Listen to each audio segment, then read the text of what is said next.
In prison, everybody gets a nickname. Thank you for joining me on As the Key Turns. Today's episode is going to be about the Reverend Lowe. No, he wasn't an employee, a chaplain, nothing like that.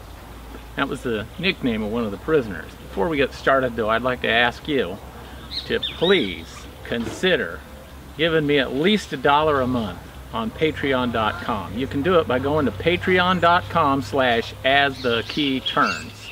And if you want to, you can write to directly as asthekeyturns@mail.com. And if you really want to make a comment or join our community on Facebook, it's As the Key Turns on Facebook. Now, the Reverend Lowe, as we called him, got his nickname because he used to preach. He would sit down there, and I remember him mostly on dog unit of I unit, dog range of I unit, which meant he was in the upper right-hand side of the unit, way in the back. And they used to keep him in the back because nobody wanted to listen to his preaching all the time. He'd be back there yelling about, God is going to get you, and repent, and the angel Gabriel is coming down, and all kind of stuff. That's his preaching's what made him famous. But he did other stuff too. He was you didn't know this, but he was the actual Easter bunny. That's right, the actual Easter bunny. Floppy ears, putting eggs all over the place. At night when we weren't watching him, apparently he was able to slither out of his cell and go throughout the Western world and plant eggs for children to find. That's what he said. And you remember the guy on the commercial, the Kool-Aid guy, the one who would crash through the wall and go wow or whatever? Well, he was that guy too. I always asked him why he just didn't crash out of the walls and escape, but he said that he really didn't want to escape.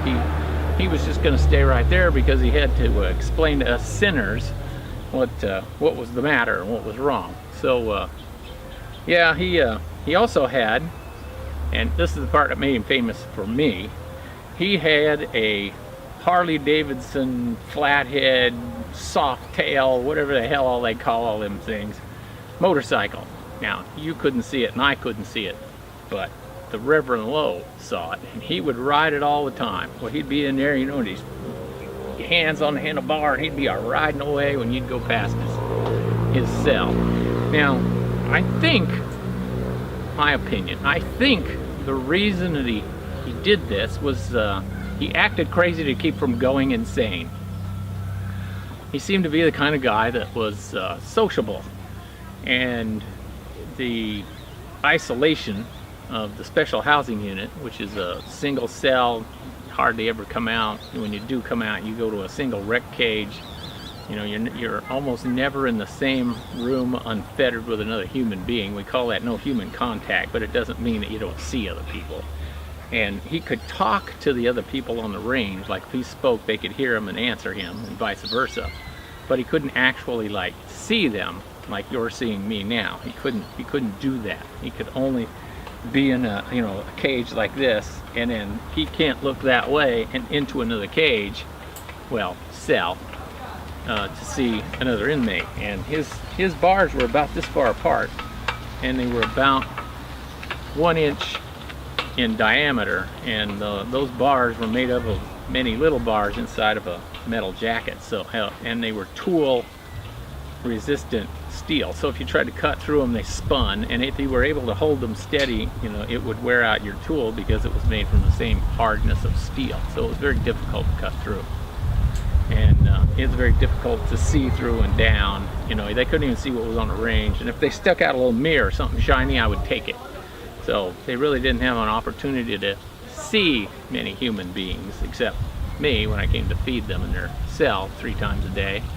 And we were supposed to get 30 minutes of rec. Sometimes that happened and sometimes it didn't. They were supposed to do that 4 days a week. And if you were a bad boy like the Reverend Lowe was in many occasions, what you really got was an ass whooping. You didn't get to go out to rec. He opened 6, and then we'd go in there and have a little talk with you and then leave you. So the Reverend Lowe was subjected to some of these discussions from him throwing things at us, or what other thing that he did that was extremely annoying and against the rules. Now, one time when he was riding his motorcycle, he crashed into a chicken house. I know he crashed into a chicken house because I went down range and there was feathers all over the place. I said, "What the hell is going on here, Lowe?" And he said, "Well, crashed into a chicken house." And I said, "Wow." And he said, "Yeah, killed a lot of chickens too. They're laying dead all over the place." And I said, "Well, you gonna pay for this?" And he said, "Oh no, I fled the scene." So that was one of the things that he did. Another time he was all beat to shit, and I asked him what happened to him. He said, "God kicked my ass." Well, I didn't realize it, but one of the guards he considered God. So he at first said that it was the angel Gabriel was coming to kick his ass, but Gabriel couldn't get the job done. So this is my nephew driving by here, by the way. So since the angel Gabriel couldn't get the job done, that was him beating himself up in his cell or on the rec cage. We had to take videos of him sometimes of him beating himself up on the rec cage so that we didn't get accused of it, you know, because the warden would walk and this guy's all beat up. "What happened to him?" "Oh, we don't know." "Yeah, the guards beat him again, right?" No, he beat himself, and now here's the video, we can prove it. So anyway,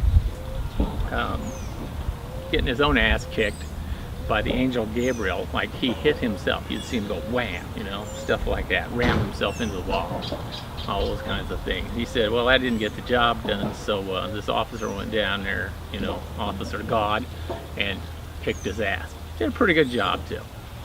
So that was that's what I've located about the Reverend Lowe at this point. I'm doing some research on him, probably take a couple of years, but when I do turn it up, I might do a part 2 to this, and we'll talk about the Reverend Lowe's crimes and, you know, when he got paroled and those kind of things. Oh, and by the way, that motorbike, it's still on dog range of I unit. I know, because when he came out, he put down all of his stuff. He got off his motorbike, put down the kickstand, and he left it there right in the back next to the great big giant intake for the fans. So that's where it's at. So any of the officers that still work at USP Marion, when you're in I unit on dog range, they're in the back. Keep an eye out for that flathead, soft tail Harley Davidson motorcycle. I'm not sure what year it is, probably in the 60s or 70s. It's still there. I used to think about that sometimes when I would watch that range. Wow, that motorbike's still down there. The Reverend Lowe left it. So, hope you enjoyed this video, and by all means consider supporting us on Patreon. Thank you very much.